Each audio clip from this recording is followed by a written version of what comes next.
water.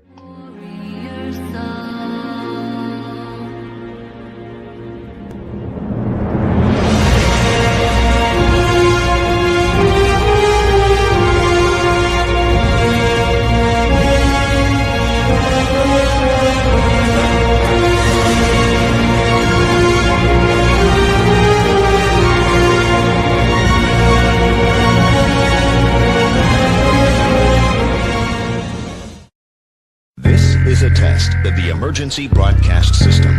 This is only a test. DJs and MC. This DJ, he gets down. Listen to this jockey's introduction to DJs in a mic with your host, DJ Mike. Is that a timetable? And DJ JP. Well, get on it. It's your time. Give me the mic. Welcome to another episode of Two DJs and One Mic with myself, DJ Mike. I'm waiting on the nice guy, DJ JP, aka the birthday boy. Today he's celebrating his 105th birthday. 105. But I'll playing to the side. He turned 59 today, so we're celebrating the big guy, and we're grateful for him, and that he had the opportunity to celebrate another birthday. But besides that, we're here with what I would say one of New York's finest, and that is none other than DJ Grand Finale. Yeah, my man. Appreciate that, DJ Mike. How you doing, my man? I'm doing good, man. It's good to hear your voice again. We were blessed to meet each other, in Jersey at Atlantic City at DJX. Yes, sir. And it was great. We heard the voice. I'm like, whoa. Blessings, man. Appreciate it, man. Thank you so much. Thanks for having me on here. I gotta say, that intro was fantastic, man. That got me hyped. I'm jumping, I'm dancing, I was bopping, I was ready to go right there. I love that. So I'm glad to be here, man. Thanks for having me. That's good. Well, we got DJ JP standing in saying what's up. So we know he's out celebrating his birthday dinner, and he's gonna chime in with us, in a moment. But besides that, we got to keep going, represent and make things happen. So we just want to kind of talk to you about, how it all started, for you. What made, well, I'm not going to say, why did DJ choose you? We want to see, why did DJ choose you? No doubt, man. It's about this beautiful craft that grabs. Yeah, it is a blessing that we get to do this thing every day, man. So how I got started in the DJ game and how DJing chose me, as you said, right, it's not like I chose it. It came from a higher calling for sure.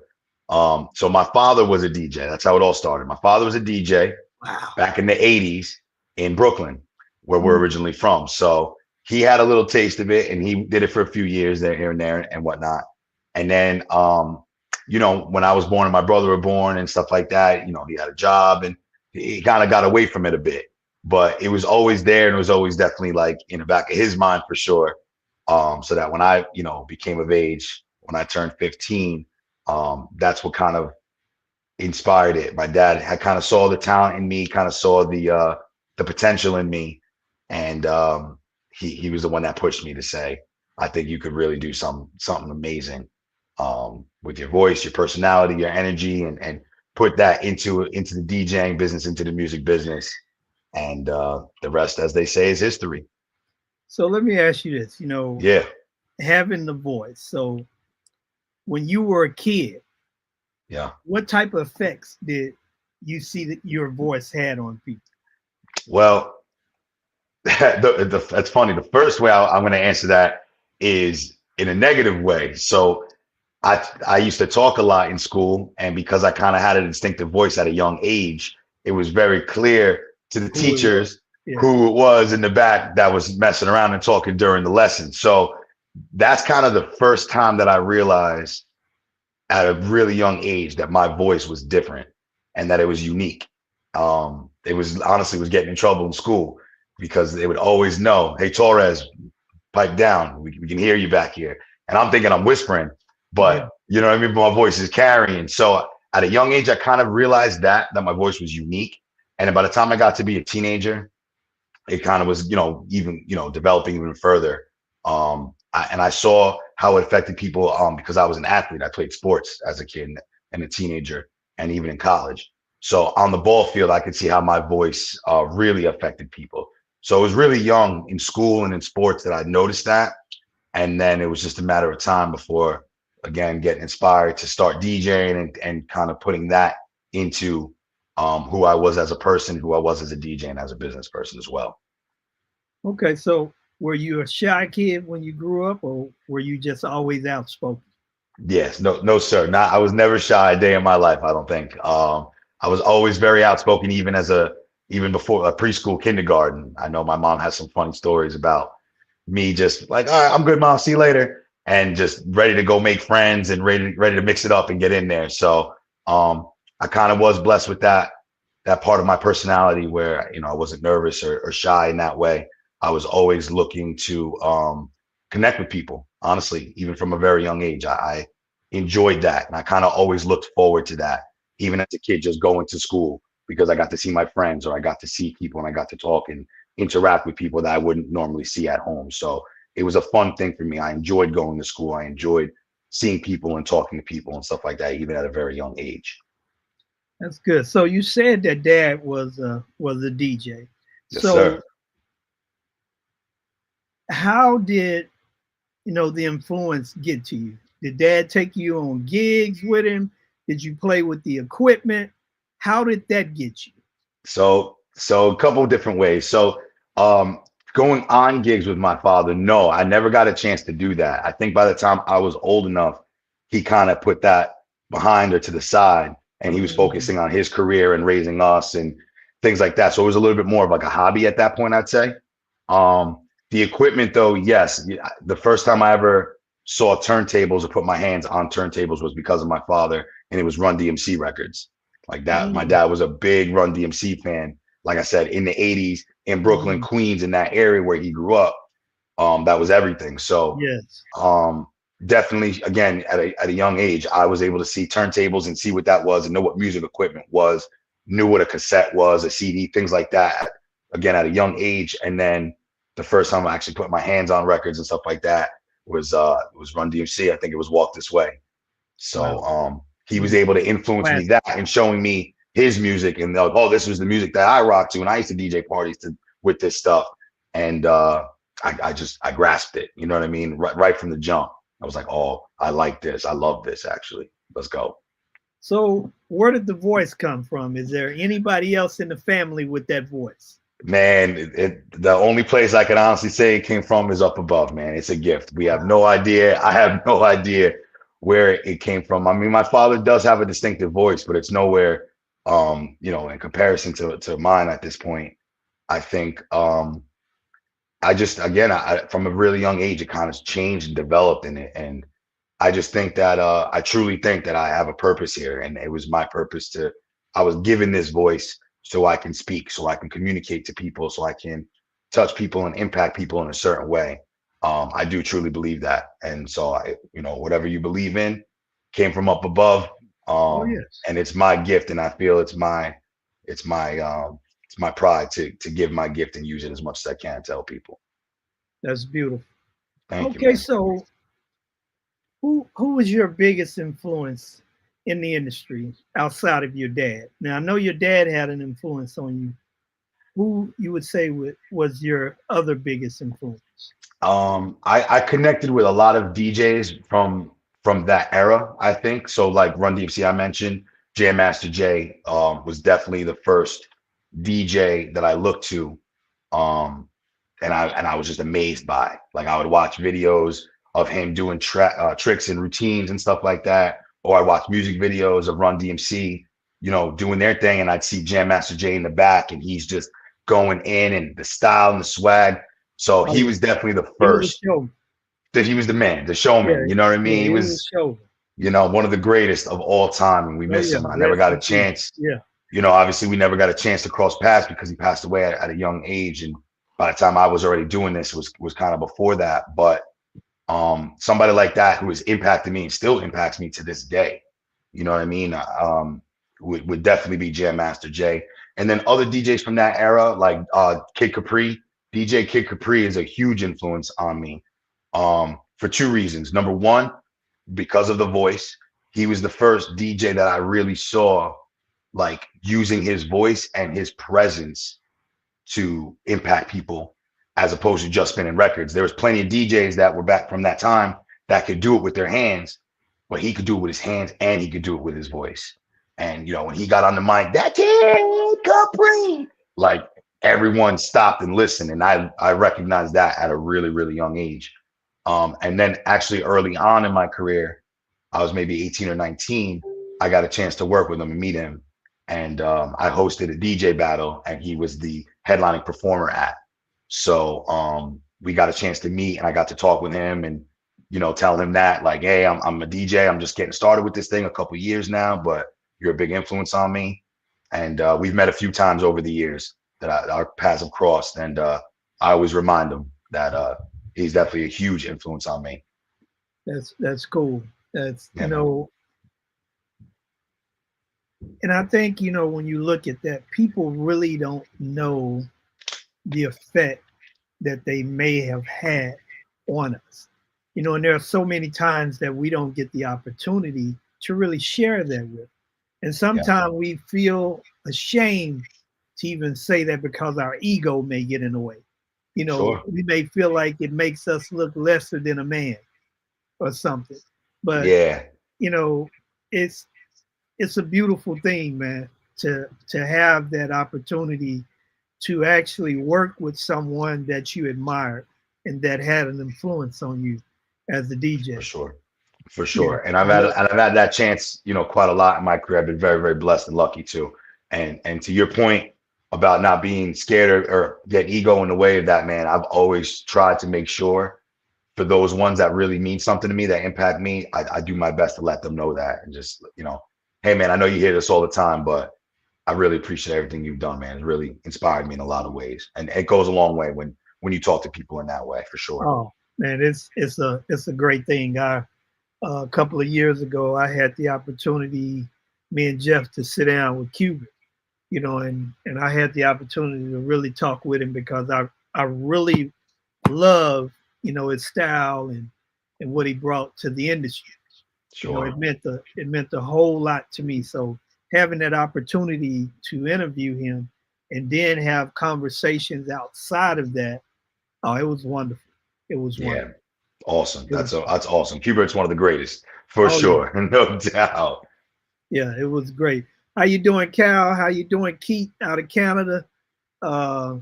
Jeff is Yeah. young Jeffrey is in the building somewhere. We'll see him somewhere at No some doubt. point. Yes, but yes, that's cool. So Very cool. what would you say is one of your most memorable gigs? Most memorable gig. It's a great Thus question. far. Thus far, for sure. Couple pop into mind. The first one that popped into my mind, I got a chance to perform at the Apollo Theater in Harlem. Oh, And wow. for anybody who may not know about it or you know, if not from this area, New York, or may not know, the Apollo Theater is like a renowned theater that's been around for decades. And Decade.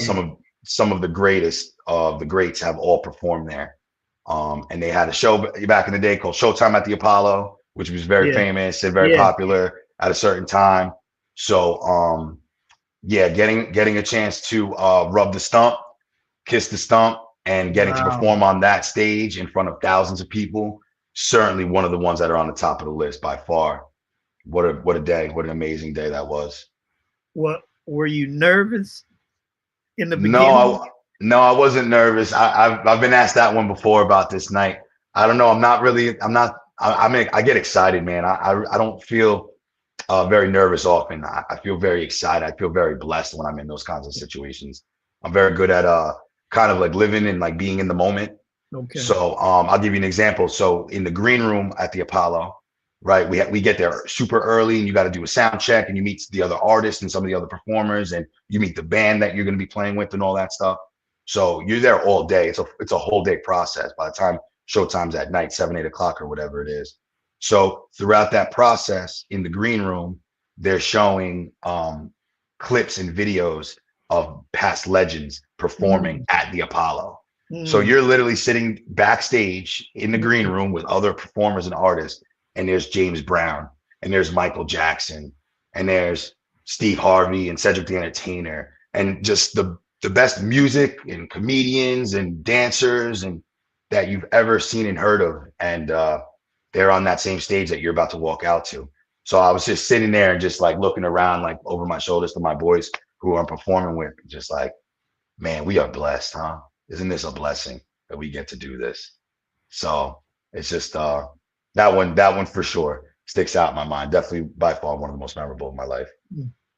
I like that. And that, man, that is a place to get to play at. That, that's a wonderful feeling. Yeah, it was, man.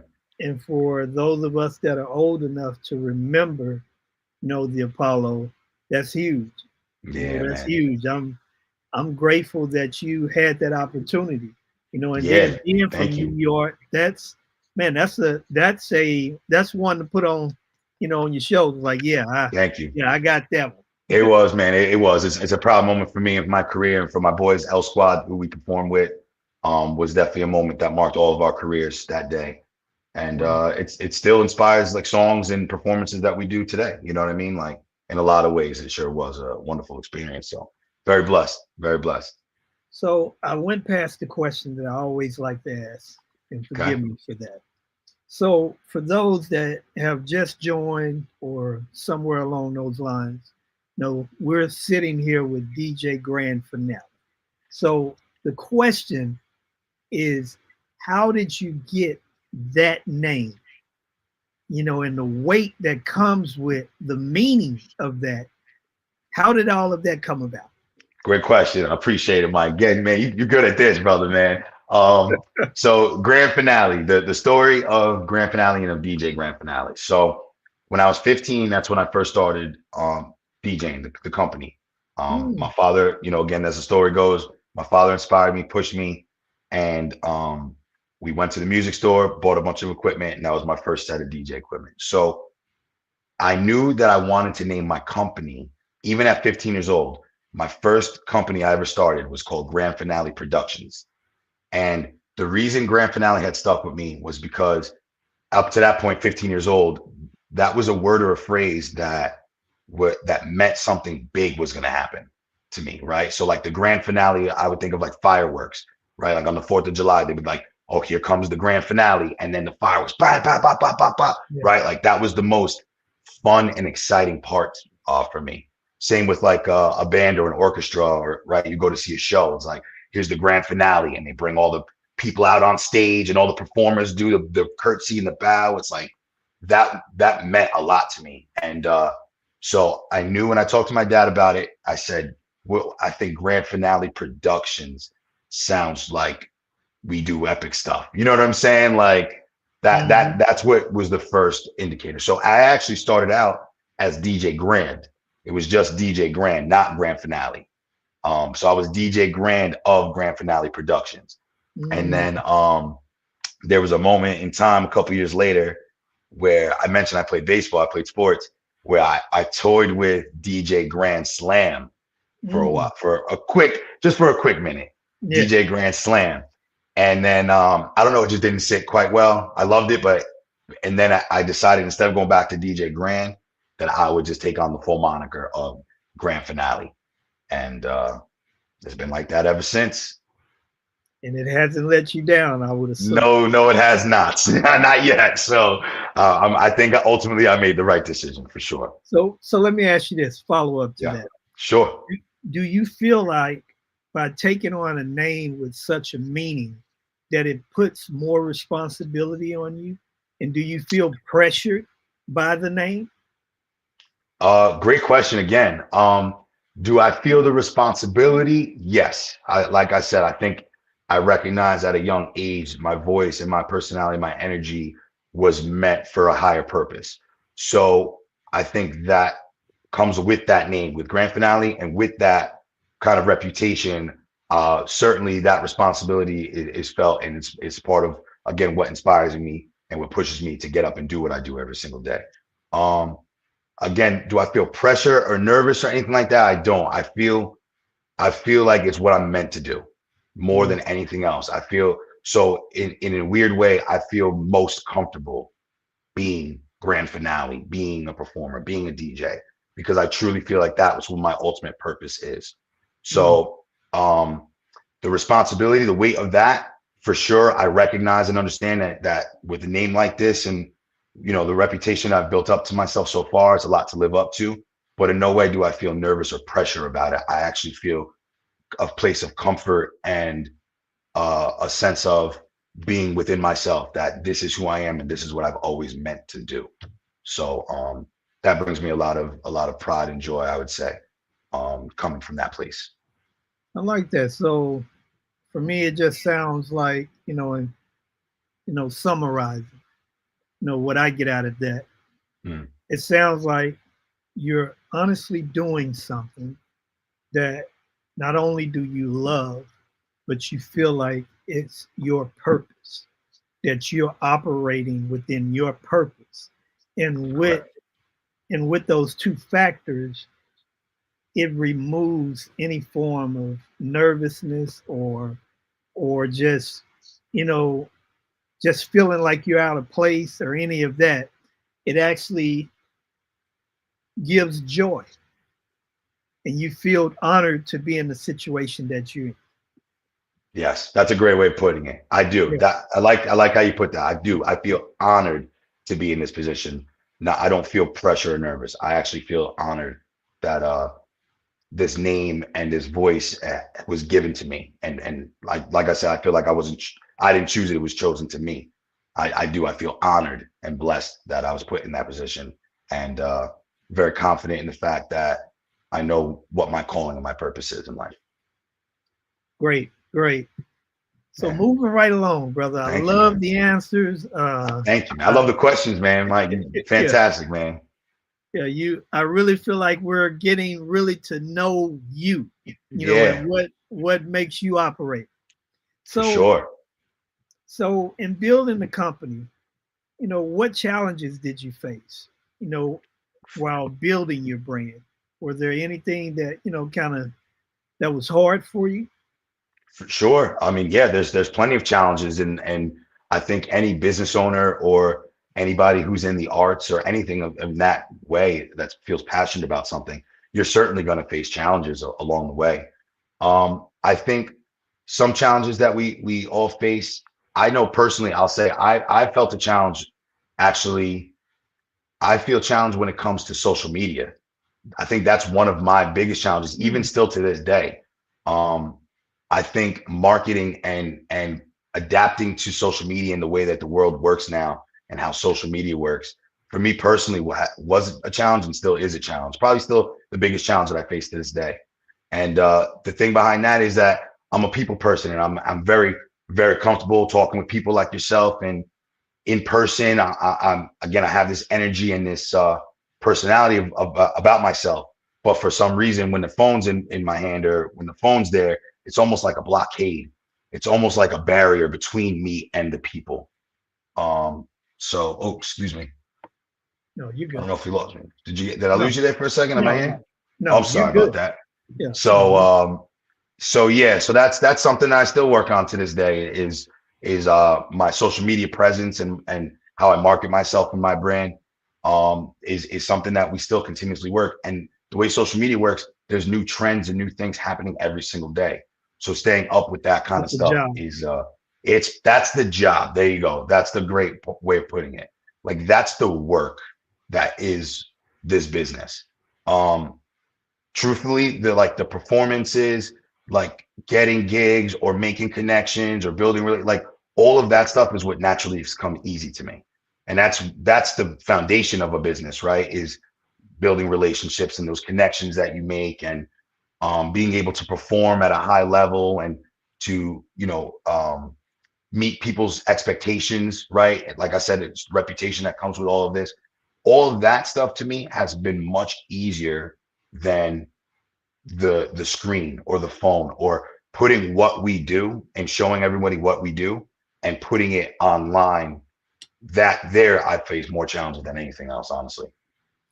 And I think one of the reasons why is because the DJing and dealing with people has become such a normal thing for you that it's really no work involved, because you're operating within your passion. Exactly. When it comes to the social media aspect, that's work. And you haven't figured out how to create that same feeling that you have on the other end, on this end. Correct. And that's where the challenge. So yes, sir. Instead of, someone being in front of you, it's hard because you can't feed off of that energy. Exactly. That's a great point. Exactly. And I think for a lot of people, especially most people that I talk with and deal with, it's kind of the opposite. Some people are a little bit more comfortable behind a screen, or especially an artist or a musician, Introvert, and you're putting your art out there and things like that. You know what I mean? Some people are wonderful studio musicians, but then you put them on a stage in front of 100 people, and it's not the same. Like stage fright. Yeah. And I'm so opposite. I've never experienced stage fright in that way. I'm most comfortable there in front of the people because, as you said, I feed off energy. I'm a big producer of energy, and I feed off energy and I reciprocate it. So like I said, that screen sometimes is kind of like an energy blocker to me. It's like the work, or that's the non-fun part of the business. So I guess that's the part that is a little bit more challenging. I'd rather be out there and talking with the people and having fun and going after it. But there's two sides to every coin. So you have to understand that. And if you want to have a successful business, you need to at least have a basic understanding of how this stuff works, which I think I do at this point. But excelling and taking it to the next level is what I continuously work on. And this is a big part of it. You know what I mean? Doing more podcasts and connecting with people like yourself. And now we're going to take this and turn it into content and put it on Instagram later. Like, that's all a part of what I'm learning to do more and more of, and learning how to kind of balance between that stuff and the stuff that I love to do, which is getting out there in front of the people. And I would give you this advice, and I think this is something that a lot of us have to learn, and that's, which hat do I wear? Mm-hmm. I wear a lot. Yeah, and sometimes we wear a lot of hats, and we have to learn how to take off some of those hats and be more trusting in people that specialize in that hat. Right. But we say, you know what? No, I can do it. I'm going to do it. But we end up putting ourselves in such an uncomfortable situation that sometimes we become a liability. Yes. Great point. 100%. And I can honestly say that that's similar to what's happened here. Is there was a point where I almost ignored it. Like, I was like, we don't need social media. Word of mouth, blah, blah, blah, blah, blah, blah, blah. And this is going back a ways now. Obviously, there's no question you need it. But 10, 12 years ago, not so much. It was still like kind of newish. It wasn't podcast every day and stuff like that. So it started from that point, and then got to a point where I was like, I'm not interested in learning it. Like, you guys figure this out. And then it got to a point where that wasn't working. Then it was like, all right, I guess I'm going to have to get my hands on this and figure this out myself. And in doing that, going through that is how I've realized what I've just come to is like, you know what? There's strengths and weaknesses. Everybody has them. And it's okay that this is one of my weaknesses. And where my strengths are is going out there and connecting with the people. I need to find more people this is their strength to help me with that. And that's a thing that I will say I'm proud of, that I do very well, is I find people, and I'm very good at putting people in the good positions to become successful. So I'm able to recognize strengths and weaknesses and say, you know what, you're really good at something that I'm not very good at. We should work together. Maybe I'm very good at something that you're not great at. And how can we achieve greatness together? And so now I have a media team. I have a photographer, a videographer, a graphic designer, different people in a place, in a position, because I'm not making my own flyers and doing my own photos and cutting all my own videos. Like I can't simply don't have enough time to do all that and wear all those hats. So that's been kind of a freeing and like relieving thing is like, once again, I'm no control freak. I'd rather put the control in your guys' hand and say, this is what I want to do. You guys get creative and have fun with it. And I just get to go be myself. I just get to go out and perform and do what I love. And then they capture and put it together and we plan it together and all that, but it's a lot more freeing to be in that way. So that's a great example of a challenge and finding solutions along the way of as your business kind of grows and expands, you have to find new ways to continue to stay ahead of the curve. Yes, sir. Totally agree.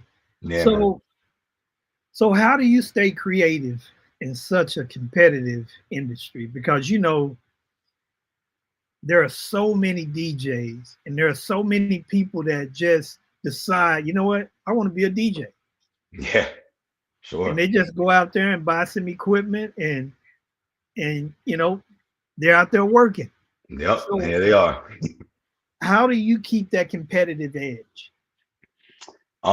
Great question. Another one. The competitive edge. I would say generally speaking, I think I am a very personally motivated person, right? I can motivate myself. I'm very self-motivated would be the way I guess the better phrase.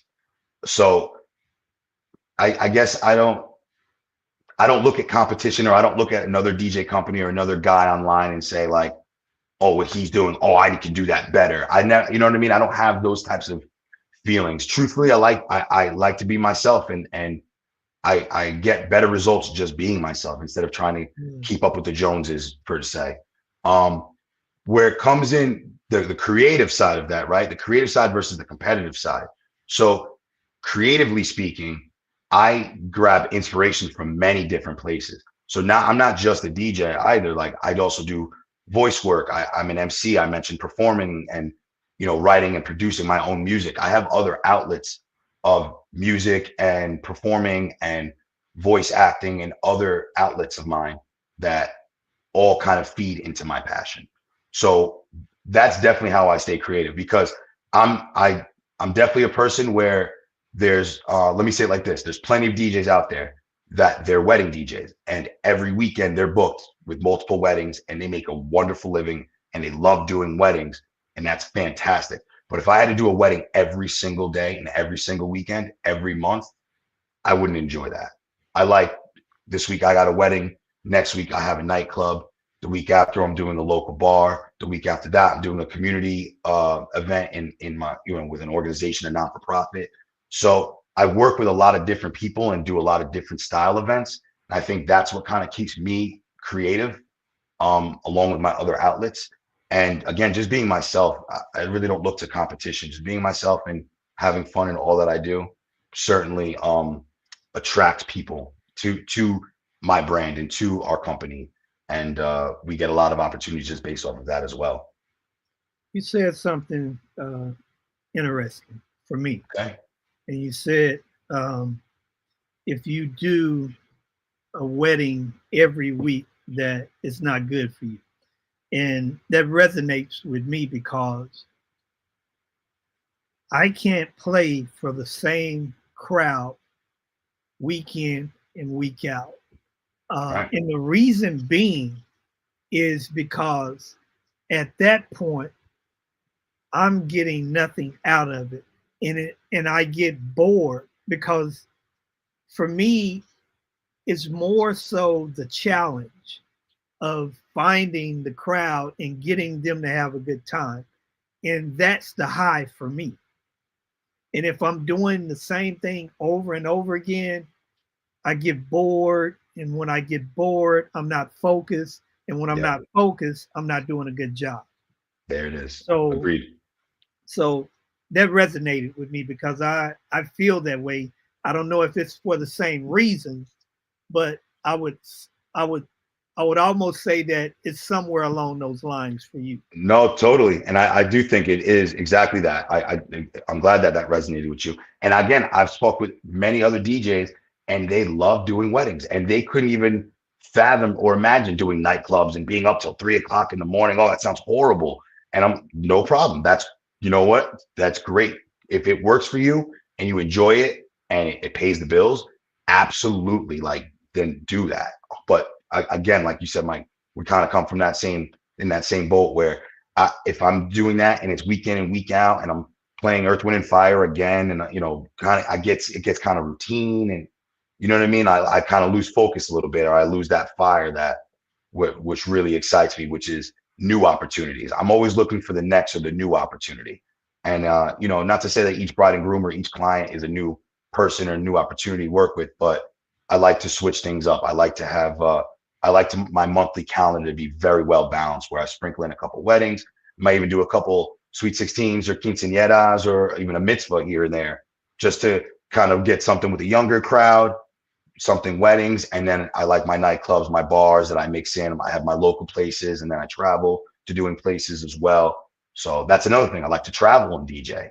So I like to keep some of my weekends open if I'm booking a wedding every single weekend. And then I get an opportunity and they say, hey, we'd like for you to come down to Texas or Florida or, Atlantic City to DJ. I'm already booked for a wedding. That I was doing that a lot too. And I was like, man, I really wish I was over here, but I got to do this wedding. So switching things up, and that keeps me kind of creative and keeps that edge, I guess you would say. That's good. That's good. Yeah, man. So, and I know this is big because we had the opportunity to catch you with some of your team, but what role does your team play in your success? Oh, that's a great question too. All of them, man. Great. So let me talk about that word success for a quick second. So success, the word success to me, something I've kind of realized kind of recently, right? And plenty of people have asked, like, what defines success to you and things like that, right? And this is a similar question. Success, the way I define success is happiness, okay?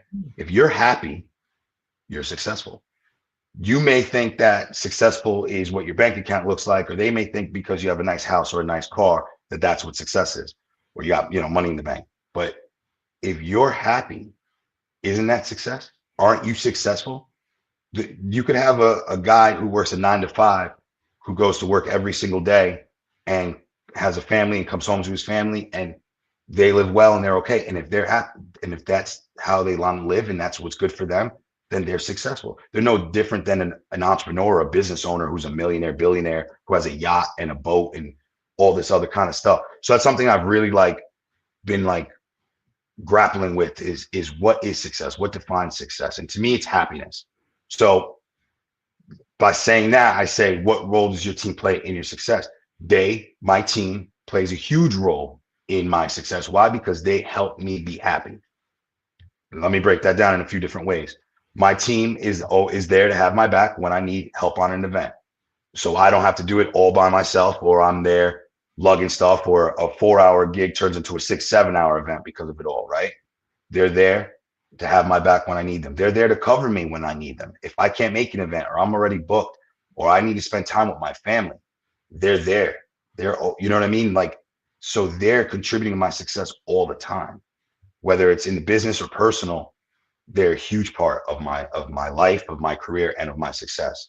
So, as again, you said, you saw us, where I'm very passionate about my team and about my guys, and they're very carefully selected people that we allow to come close to us, and that we entrust in our equipment, in our name, in our brand. And I have to be confident with our team, with these guys, to know that they can go out and do this event, and there's going to be no worries. I have to be concerned with anything. I can enjoy my time with my family, or I have another event, another client that I have to take care of, and I know that they can be put in a position that they're going to do a great job. And that ultimately is all leading up to my success, which is my happiness. I can come home, the bills are getting paid, my wife is happy, my kids are happy because I can spend time with them. We love what we do as a team, and we enjoy what we do. We enjoy each other's company. We like to work with each other. I mean, how many workplaces in the world are, where you don't like your coworkers, right? Like, you have to deal with somebody because they're your coworker, and you have to deal with it. You don't have to with us.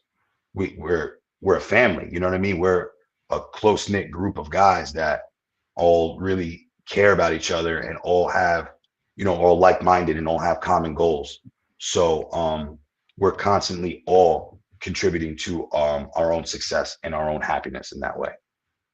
You know, and if I may, one of the things that really stood out to me and Jay when we met you guys in Atlantic City, you know, and we ran into each other frequently, Mm-hmm. and every time we saw you and your team. No matter where it was, we Yeah. saw you guys together as one unit, whether Yes, it sir. was at the parties or coming out of a class or showroom floor, whatever it was, you guys were together. Yes, Yes, sir. and that stood out to us, and it was just really good seeing that, you know, because you guys unified, y'all are unified for a purpose, That's right. and we didn't see any big egos or any, you know, just out of whack personalities. You guys were acting just like family, just like you described. So that's a great thing, and I'm happy that not only you have it, but they have it. All of Yeah. you guys have it together because it's important. You know, Thank we you. can do so much more together than apart. Amen, man. Amen to that, right? Imagine if we all thought like that. Imagine. Oh man. Well, Blessings, Mike. yeah, it would be a different world. They sure would. They sure Yes, would. yeah, And yeah. and if I can help show that to the next generation of guys, and then I've done my part and I played Oh, my part and I can die a happy man here. hey, man, yeah, you guys are doing it and you're doing your part. And again, hats off to you and your team. Uh, it was a Thank you. blessing meeting you guys, and it has been a blessing to try to grow our relationship more than what it is. So we're very thankful for that. Likewise, man. Right back Yeah, at you, man. Thank you, Mike. yeah, Thank you very much. I really appreciate that. not a problem. So, what advice would you give to, you know, the DJs or anybody inspiring to be a DJ? What advice would you give to them? The best advice that I think I can give, and I've used this answer before, is to be yourself, man. Just be yourself. There's no reason to try to be somebody else or to try to chase something that you're not. You know, I think again, a lot of people, I use the cell phone thing again, like a lot of people, there's this barrier here and they look at the screen and they see something and I want to be that. And that's not necessarily who you are. And you don't have to try to be that again to find success or to be happy. Just be yourself, man. That has gotten me so much further in this business and in life in general. Just being truly authentic and true to myself. Um, you know, that fact has allowed me to say no in certain situations. There's a very powerful thing about saying the word no sometimes, or a situation that doesn't fit you, or you know, I don't need to change who I am or become something different so I can fit in with that crowd or try to be something else that I'm not. It's just about being yourself, man. Be authentic, be true to yourself, and you will attract that kind of energy for sure. There will be other people that are like that are like you, that will recognize that. And you know, you can, you know, I don't subscribe to the like fake it till you make it type of thing. Like, be true to yourself and watch, you'll get there. You'll make it. Just be true to yourself and continue to be authentic and honest and transparent with who you are and what your message is, and whatever your goals are, whatever your aspirations are, you'll get there. Trust me. And I totally agree. I totally agree with you on that. And you said a mouthful. So being yourself, man, is so important in anything So that you important. do, because I look at it like this. If I have to be something that's not me, how can I say that you can appreciate me or you even like me? Because I'm not being me. Exactly. You know, and in this world, we find it so easy to live for others and we don't live for ourselves. And Right. we are ashamed to just be ourselves and be free, you know, and we have to learn, you know, in order for us to do that, we first have to learn how to love ourselves and even acknowledge ourselves. Some of us are so lost that we wouldn't be able to spot ourselves in a lineup that was this close. Right. Yeah. We wouldn't be able to spot ourselves because we're so lost and we're so comfortable with being anything outside of ourselves. Right. And that's a problem. It's such a problem, man. Yeah. So you have to, and this next question, I see this in a different way, but I'm gonna ask it anyway. How do you manage to balance your personal life and your business career? Okay, another great one, man. So it's definitely something I continuously work on, even right now. I have to mention it. I know Mike, that I recently have my second daughter just a few weeks ago. So thank you very much. I have two, beautiful, healthy little girls here at home that I'm now taking care of, and my wife here. So now, as a father of two, that's a totally different answer than it was last year when I was just a father of one. You know what I mean? Yeah. So I'm always learning and changing that. The best way I could say in a word would be communication. Communication is key in everything in my life, but whether it's me communicating with my team or the clients or the business side, or me communicating with my family, my wife, with my parents, or who's babysitting, who's helping out with the kids this weekend, and I'm going to be away in Maine for a couple of days. You know what I mean? Like, the main word would be communication. That's key in every situation, but especially in this question, balancing business and life, you have to be able to be a good communicator, and you have to be all on the same page. Your personal life, your family and friends, and your business associates, my partner, and my employees and everybody. We all got to be on that same page. So that's number one. Number two, I'd say, would be time management, which is, again, something I'm still working on, but I do think overall I am pretty good at time management. I definitely am the time management guy when it comes to the business and keeping people organized and stuff like that. So now, 3 weeks into baby number two, my time management schedule is a bit off, but I'm figuring it out and I'm fine tuning that. But just allotting time of the day for all the different aspects of your life. So, for example, my mornings, I'm not a morning person.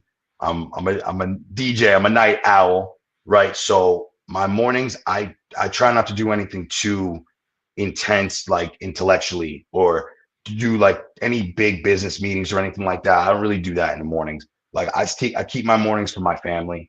I feed my daughter breakfast every day, which is a blessing in its own. I mean, how many dads can say that they get to feed their daughter breakfast every morning? Like, I don't have to get up and punch a clock. Hey, that's a beautiful and thing. Be somewhere at that time. Like, so my mornings are more with my family. I get to spend time with my daughter, feed her breakfast, with my wife and the new baby, get them ready for the day.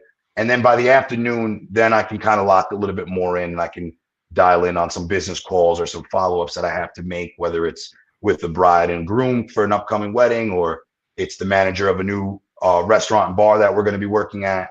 I try to line up those meetings accordingly, and that way I have some time with my family, and then I can make some business calls, and then then I got to get the girls ready and put them in for their nap. And now my daughter's in for her nap. I know I got myself an hour or two. I can get some things done. Then I'll go in and check my emails and go through and send some contracts out, or send my insurance to this venue that needs it, stuff like that. So it's always being fine-tuned. It's always constantly being adjusted and kind of nipped and tucked. But communication and time management would be the two key things that I would say comes with balancing a very busy business and a very busy family.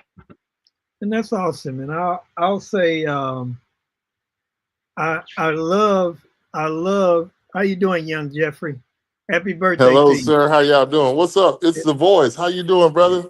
My man, happy birthday, my brother, DJ JP and stuff. Yeah. What's up? Yeah. Grand Wonderful, finale man. in the building, baby. Yeah. In the house, man. Blessed to be here. Yeah, we let everybody know Yes. that you turned to 105 today, bro. I didn't say nothing. I said 49. Happy 49th birthday. It's okay. Hey, I'm very proud of how old I am. I'm 60 minus 1, so I have no problem telling you how old I am. I'm very God glad that bless. God has blessed me to be here 59 years. yes, and Truly is. we're grateful for you, big Can guy. you drive? Yeah, we're grateful for you. Yeah. The man is in the house. Yeah, Keith out That's of fine. Canada. He got ice on his brain, so it's too cold up there. He can't even think straight right now, but he'll be okay. Yeah. But that was I saw the young fella dropping all that knowledge, talking about his team, talking about what he got going on and all the stuff he got going on. I said, look at him. Yeah. Doing it, man. Trying my best, man. Appreciate you. Yes. Yeah.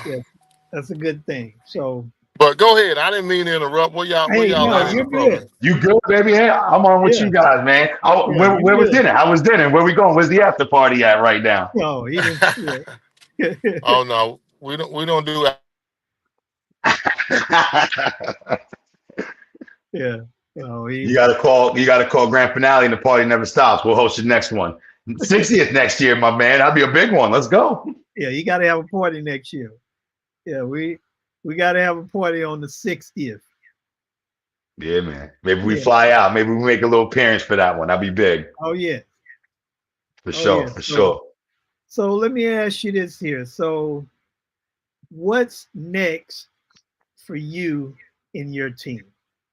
Great question, man. What's next?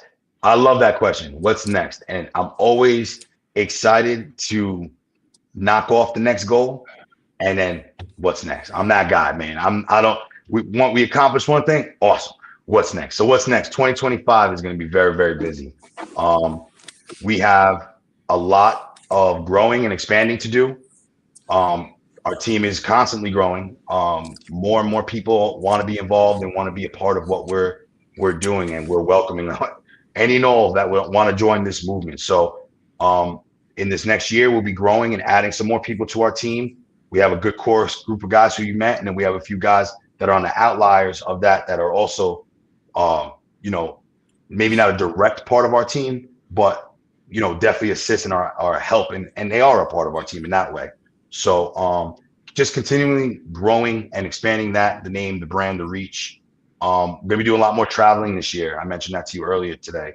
Spent most of last year, my wife being pregnant and us welcoming the new baby at the very end of the year. So this year, the plan is to not be pregnant. That's the plan. We'll see how that goes. And I'd like to get into some more traveling, going to some more shows and stuff like that, expos, and just continuously, again, just kind of pushing the brand and pushing the reach further and further out. I mean, that's always the goal. And there's 100 different ways to do it, and we're going to continually find as many as we can to keep doing it. Go ahead. So I don't know if Mike asked him or not, but did y'all, I know you guys were talking about expanding to down the East Coast and maybe to Florida. Have you started working on that yet? Yes, sir. So a lot of our, in terms of geography, right, location, we were doing a lot of movement really right before the pandemic. 2019 was a huge year for us, and we were bringing it right into 2020. So obviously with the pandemic happening, we kind of had to recalibrate and reconfigure some things. So I feel like just now in the last couple years, 23 and 24, we're back to that. And now I think in 25, we're really ready to take that next step. So but between, a little before the pandemic in the last couple of years, we've done Florida, we do Virginia all the time. I was just there again a little while ago. I did Atlanta last year. That was great. We did Maine last year. So really from Maine to Florida on the map, we've hit Massachusetts, Boston, we've done a few times. So our expansion is now going out west. We want to go to Cali, to Las Vegas. I want to go to Chicago. I mentioned that to you. Tennessee, we did Nashville last year. I want to keep pushing that further. We did New Orleans a few years ago. So we've hit a lot of the down south, and now it's west. It's time to go out west. I want to do Arizona, Seattle, Oregon, hit them all, man. Just party never stops. Keep taking over. Yeah, not only was I impressed with your voice, but I was very impressed with your drive and all you guys hanging out together and, and growing together, wanting to be, becoming a team. and just the way y'all were like, man, I was like, okay, if we could get more young cats to do this and all be working as one and not pulling here, pulling there, or I'm trying to be the top dog. Yeah, I was real. Me and Mike talk about y'all all the time, man. It was so cool to meet y'all and talk to y'all, everything. So thank you, man. Thank you, Jay. I really appreciate that, man. And that's just, again, that's just going back to what we said, Mike, earlier, just about being ourselves, man. This is who we are. We're not trying to put on a facade or, like you said, egos or anything like that. We just truly love what we do. We have fun. We love the company that we keep, and we're just going to keep doing it, man. That's it. So thank you. I appreciate you guys. I want you to know, man, too, I was impacted by you guys in a great way, man. The way you guys carried yourself. And as you said, Mike, too, we ran into each other multiple times throughout the week and the weekend. And always you guys had smiles on your faces. And you guys, again, looked like you were just genuinely happy to be there, happy to do what we love to do. And then I'm watching you guys interview other people. And I was like, man, I want to be up there. I want to be interviewed by these guys. You know what I'm saying? Like, yeah, this is dope. So just know, man, the feeling is mutual, man. You guys inspire us. And we would like to, continue to reciprocate that energy with you guys as well. That's great. And we appreciate it. We got Todd Sickmiller. He's out of Nashville. So he said Nashville with question marks. I guess you want to know what part of Nashville where you guys.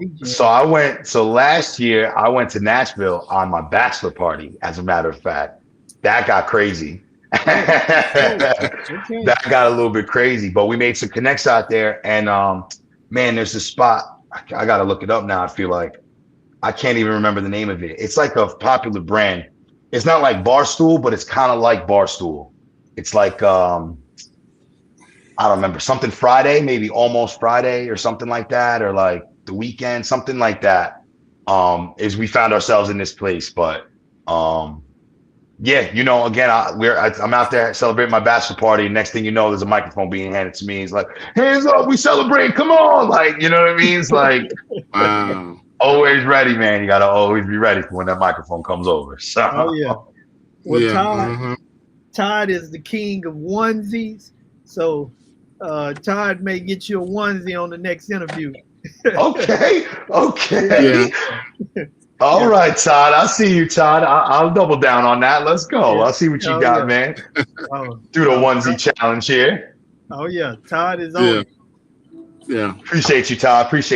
Thanks for checking, man. He said he's guessing you was on Broadway. We were out down on Broadway a lot for sure. We hopped in we was in a lot of different places. Let's say that, and out in Nashville. It was a lot of fun. Good time.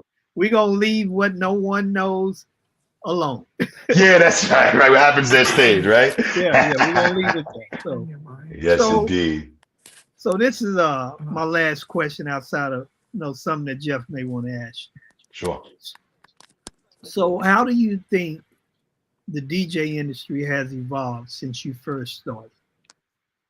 Another man, all the good questions this guy's got, Jeff. Did I lose y'all? I got you here. We can hear you, Jeff. We can hear you. I got you here. You hear us? Check 1, 2. Check. Yeah.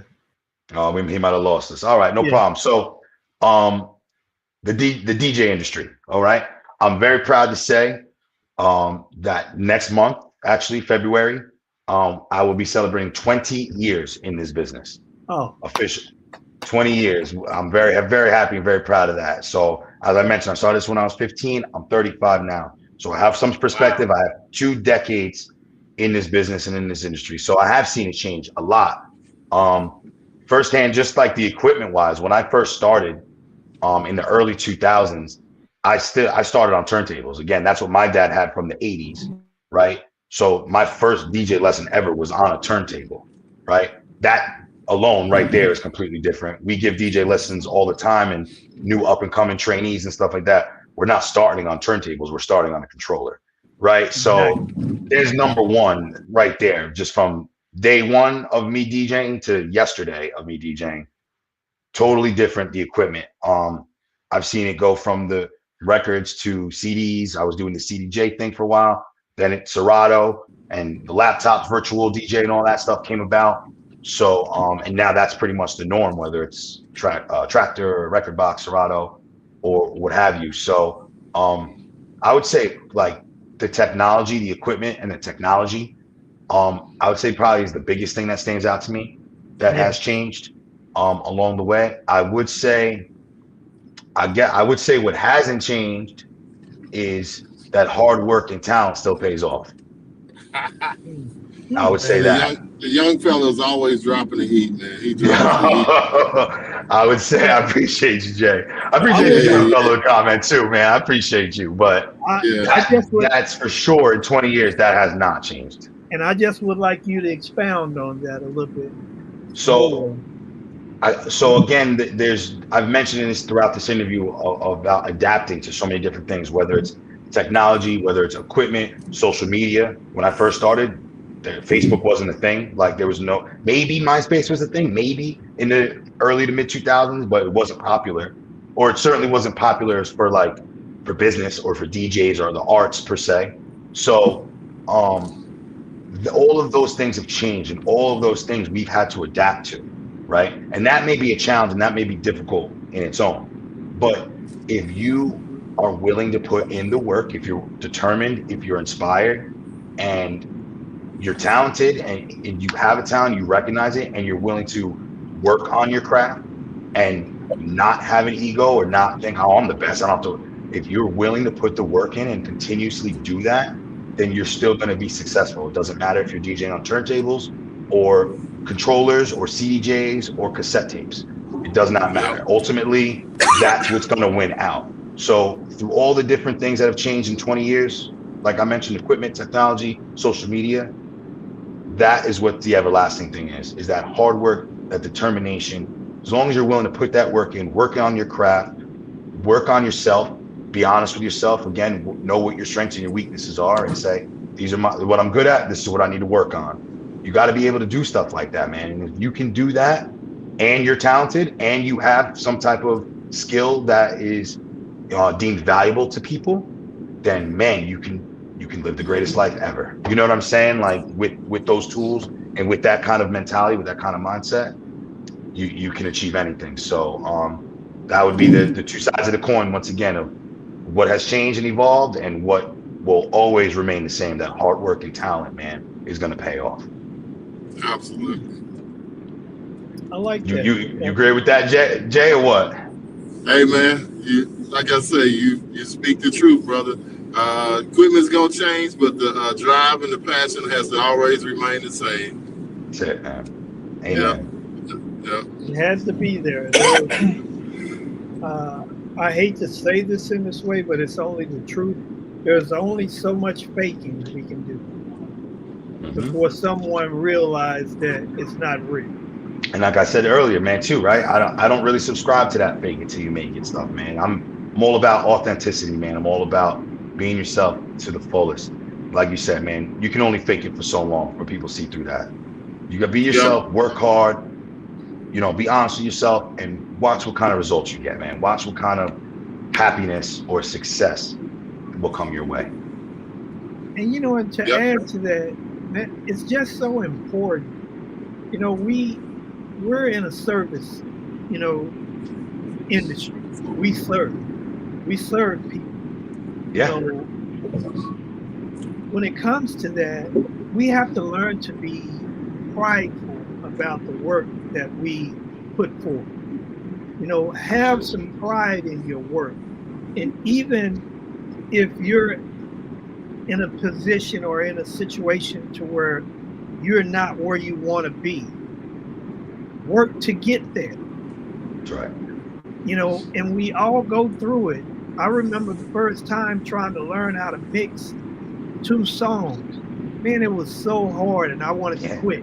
I wanted to quit so bad because it was hard, and I just couldn't figure it out. And then I'm watching my friend do it, like it was just, just simple. Right. And it was so frustrating. But if I would have quit, what would have happened? We wouldn't be having this conversation right now. That's for sure. Absolutely. Exactly. Right. Yeah. And that's not always easy to do, man. And listen, plenty of people have had other people tell them to quit, or man, maybe this ain't for you, and maybe it isn't, but maybe it is. And if you know that it is, and if you truly feel that and know that, and own it. Like I said, man, be yourself and really, man, if you really embrace that, again, man, the potential, the opportunity that's in front of you is limitless, man. It's endless. Yeah. So we always go ahead, Jeff. Do you have something else? No, I'm good. Go ahead. Well, we always like to ask this, and sometimes we kind of get lost. But in closing, what is a gem that you're willing to share with us? Something that gets you through, that allows you to be the grand finale. Okay, a gem. Let me drop a gem on you guys. All right, I've been dropping some gems in the last hour here, but I got one more. I got at least one more gem for you guys, right? Okay. The whole thing, the whole mantra, the whole vision, the whole, motto of this, right? The party never stops, right? Yes. Is the whole gist of it is that life is a party. Okay. If you look at life like it's a party, man, like life is supposed to be fun. Sure, it can be hard. Sometimes planning a party is difficult, right? Sometimes there's obstacles in the way. You expecting somebody to come and they can't make it, or the caterer called and something messed up, or right? But life is supposed to be fun, man. Life is a party, okay? And the party never stops. Long after you and I are gone and off this earth, that party is going to continue on. And it's up to us to do something great and something memorable and amazing to leave behind here, to leave a legacy that can continue on with the party. And that's the thing, man. I'm very present in my time and where I am in life, and being alive in this age and this generation. I'm very grateful and blessed for that, because I feel that I have that opportunity to do that. And that's what I'm trying to do here. I'm trying to create something that can stand the test of time and be here long, long after I am. So that's what it's about, man. Life is a party, and sometimes it takes a break. Sometimes it may need to take a pause, but no matter what, the party never stops. Like that. I like that. That's it, boys. That's it. That's what it's all about. Yeah, Beastie Boys say you gotta fight for the right to party. Brooklyn, baby, what's up? Yeah. That's right. That's right. Yes. And that's it, man. And any one of us that's born, if you're born into this world, then you have now earned your right to party. Go do it, man. Go enjoy it. Go live it. Yeah. Don't waste it. Don't go back and look back 10, 20, 30 years later and have regret and say, man, I wish. No way. Life's a party, man. Enjoy it. Go party. Enjoy yourself. That's it. That's what it's all about, man. Man, we really appreciate you taking this time out of your day, to separate from the two, your two beautiful kids and your beautiful wife, to give us a little time, give our audience some time, just to hear your thoughts, your philosophies, your ways of doing things, and we really thank you for that. And thank you. Wish you guys continued success. And as you say, the party will not stop. It's going to continue. Not now, not never. Continue. Thank you, gentlemen, Mike and Jay. I really appreciate you guys. Again, we made a connection there in Atlantic City, and I'm confident to know that our connection will continue to grow and build beyond this podcast, beyond this interview, and into the future. And I'm really, really excited to see where that goes, man.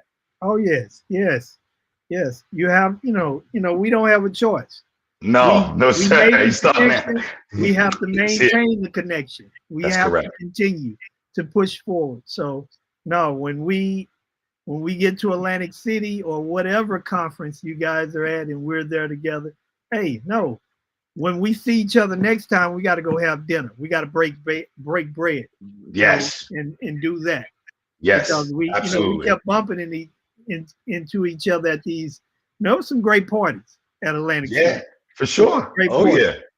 Yeah. But no, I agree. Now let's go break bread, man. Let's get together on a higher level, man, and continue to push the needle forward, man. That's what this is about. Is finding guys like ourselves that really just love this stuff, man, and it's up to us to keep pushing it forward, man, to the next generation. So let's continue to do it. Yes, sir. So we definitely want to be respectful of time always. Again, thank you guys. Sure. And we want to thank our sponsors, our platinum sponsor, Curator Live, that has awesome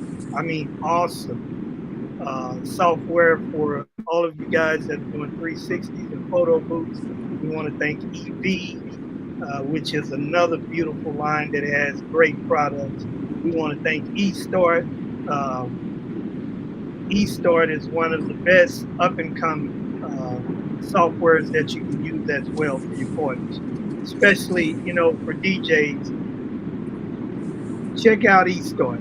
CP Header, they have great updates all the time. So, NLFX professionals, best people that you can talk to about equipment or whatever you need to know. So again, we want to thank all of our sponsors.